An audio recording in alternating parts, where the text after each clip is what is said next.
Hi, everybody.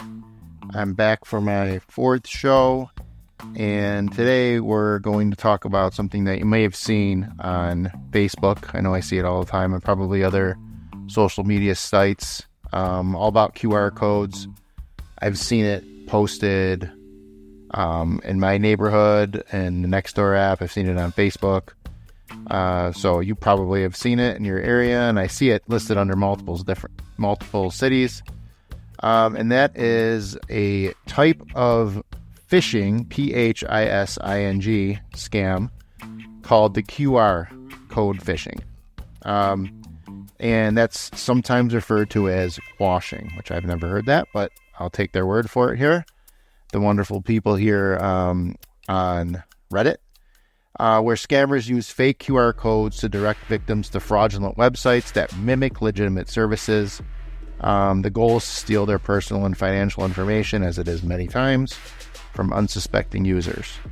So what you may have seen around your area or being warned about in your area is to not take out your phone and scan QR codes that are just kind of on the street or maybe in a restaurant or in your city or something like that, because what's happening is the site, that's what a QR code does, is it takes you directly to a site.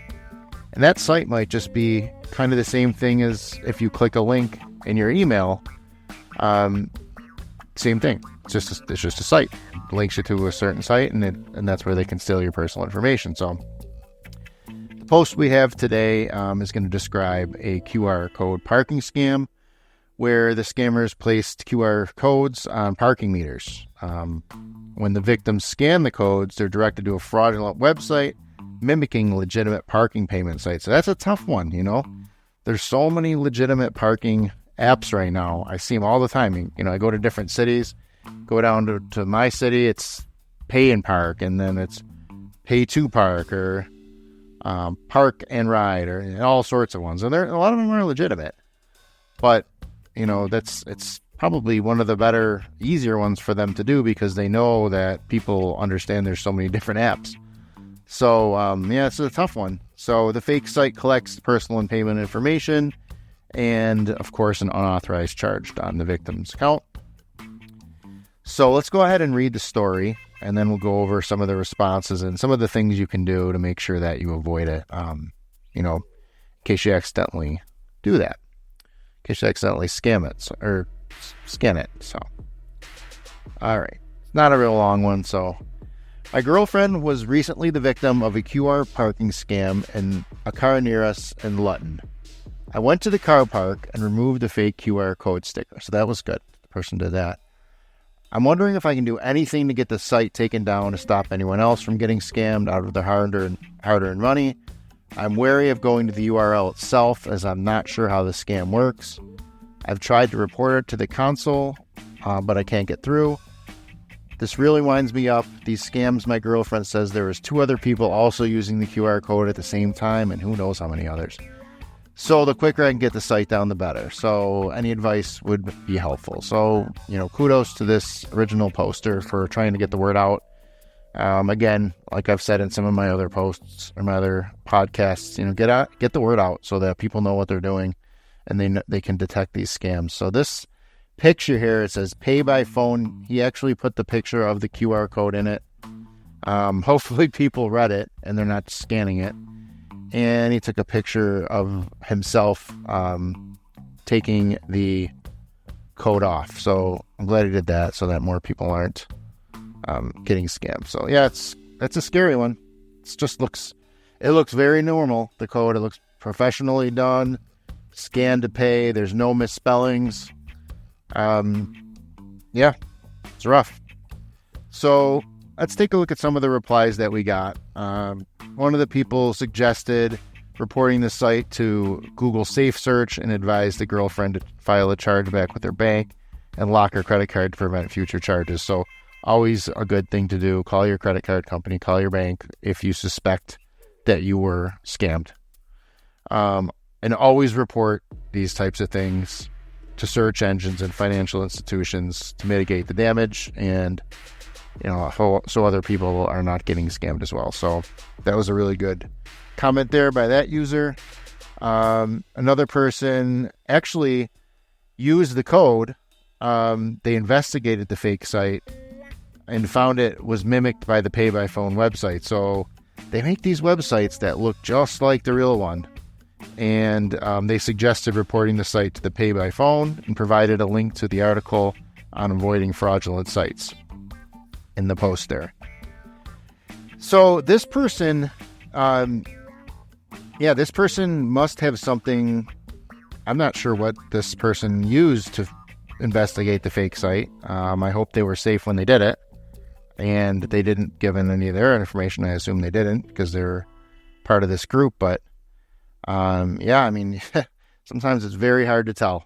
I talked about one at work a few weeks ago, a Netflix one. It looked like we were going to get free Netflix, and there was a misspelling on the email address. It was an I instead of an L, so got to be careful. Another person recommended using a QR scanner app instead of the phone's camera app to view the URL without opening it. Yes, because you can preview the scanner, or you can preview the URL without opening it. Now, this tip is good if you know what you're looking at. Anything with the really long URL with a bunch of different letters and numbers randomly putting in there, and it just goes on and on and on. A lot of times those are not safe. I wouldn't recommend really using a lot of QR codes at all right now, other than when you're maybe at your house and you're trying to log into some major program like Netflix or Hulu, and you can scan it so that it logs in easier. That's fine. But something like that, it's a great tip if you know what you're looking for, but not all of us know what we're looking for, including myself. So that tip really wouldn't help me at all to view the URL, other than if it's a really long one that I know that's probably bogus. Some other just general suggestions to avoid these types of scams is to report any suspicious sites. Again, that's already been mentioned. And really just what we've already said, other than just continuing to educate yourself, listening to podcasts like this, going to the r/scams Reddit page, just to keep yourself aware of these types of scams, and any other ones too. But just to be safe, just don't be scanning QR codes when you're out there. So I would recommend, looking very carefully at, let's say we're going to take this situation for specifically when you're out in a city and you need to pay to park. It'll have the name of the app, and it'll have the little icon of the app. So just look very carefully at what the app is called and what the icon is, and search for it in your Google Play Store or Apple Store and find that one. Use it through the app so that you're not going to any weird websites. Don't scan the QR code that's there. So please, please, please be careful with them. That is one of the newest types of scams going around having to do with QR codes, because while the QR code itself and the link might not do anything, you're in a trusting mode. You're scanning it, and you're cold probably. It's December 20th right now. You might be in a cold weather city. You're just trying to get to wherever your destination is. You're quickly putting in your card information because you don't want to be standing out in the cold. That's another thing that makes this such a good scam for these scammers, is that they're preying on people standing out in the cold. They prey on people who are in a rush, or they want to get to the next thing. And that's so many of us in so many situations. So some of the websites that you can report the scams to are reportfraud.ftc.gov. You can report it also to the USA Gov Scam Reporting Tool, or verified.org guide on reporting scam websites. So just making sure that you report these things and calling your bank right away to see if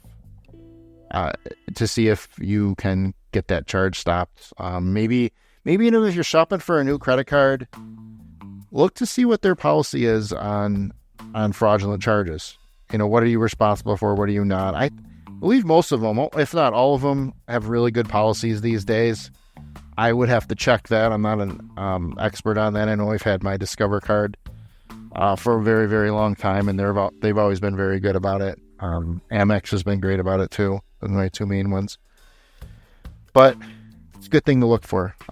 What type of protection do you have for fraudulent charges, and just being very quick about it. So that's what I have for today. I mean, I wanted to bring that one up, and I wanted to spend a little bit more time on it, just because it's such a common thing now, and I've seen it. I'm pretty sure almost everybody that's listening to this has probably seen it in some capacity. And I want to make sure that you know what it is, for one, and how to avoid it. And avoiding it's very easy. Just don't scan it. So, all right. Well, this will probably be my last one before Christmas and the holiday season. I might try and make another one, but thank you very much for listening, and we'll have some more stories soon.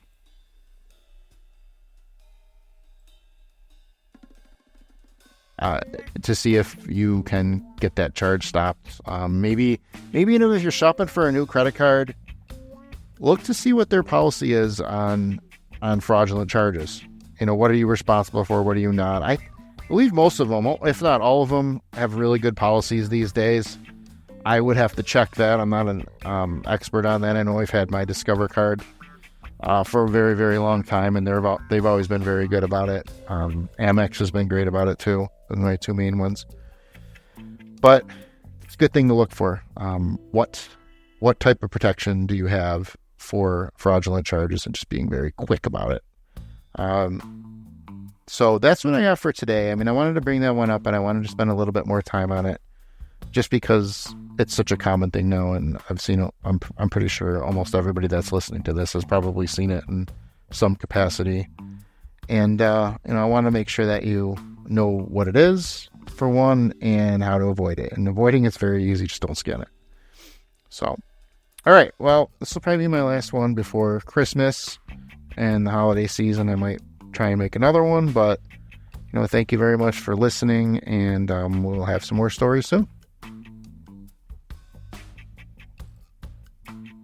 Try and make another one, but thank you very much for listening, and we'll have some more stories soon.